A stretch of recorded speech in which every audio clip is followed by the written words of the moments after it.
potensia itu. Oh ya, dalam diri Tuhan, tadi saya sempat lihat juga Romo, dalam diri Tuhan itu tidak ada potensinya sudah mencapai final dalam dirinya sendiri. Dia itu ada yang tertinggi.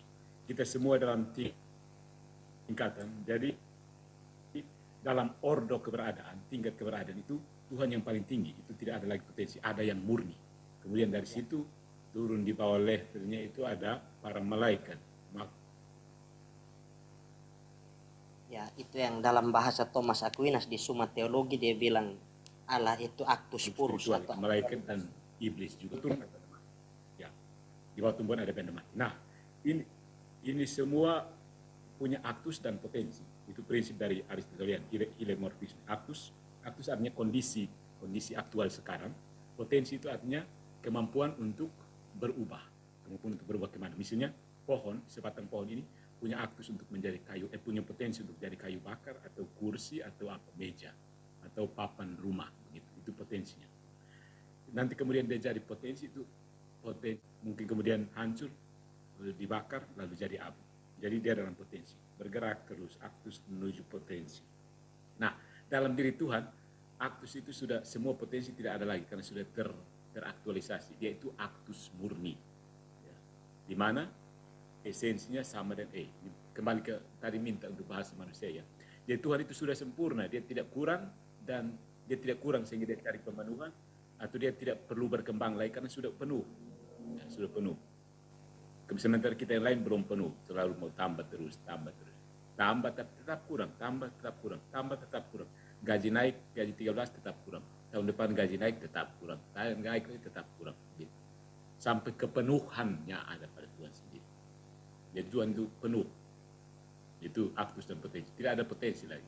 Tidak ada sesuatu yang bisa ditambahkan ke Tuhan lagi. Dia tidak perlu berubah lagi. Jadi itu kalau pakai teori aktus dan potensi maka oneness pasti gugur.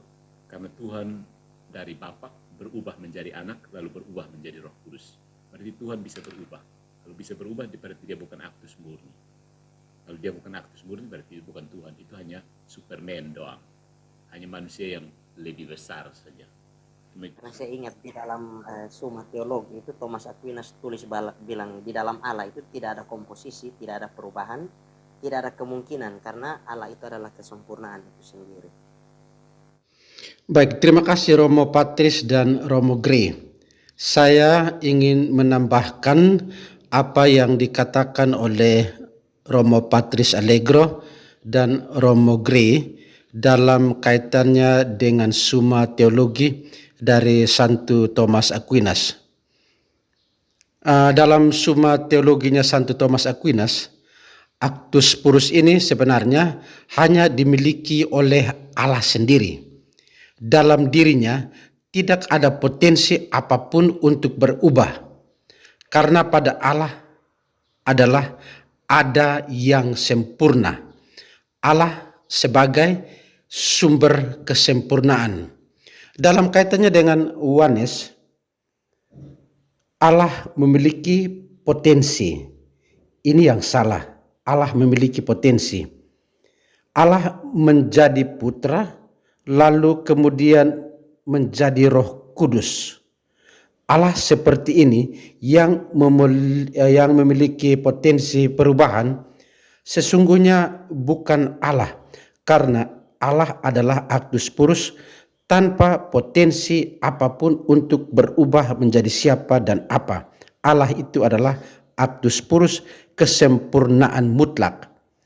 Allah sebagai actus purus adalah sempurna karena kesempurnaan mutlak Allah tanpa potensi apapun dari Allah.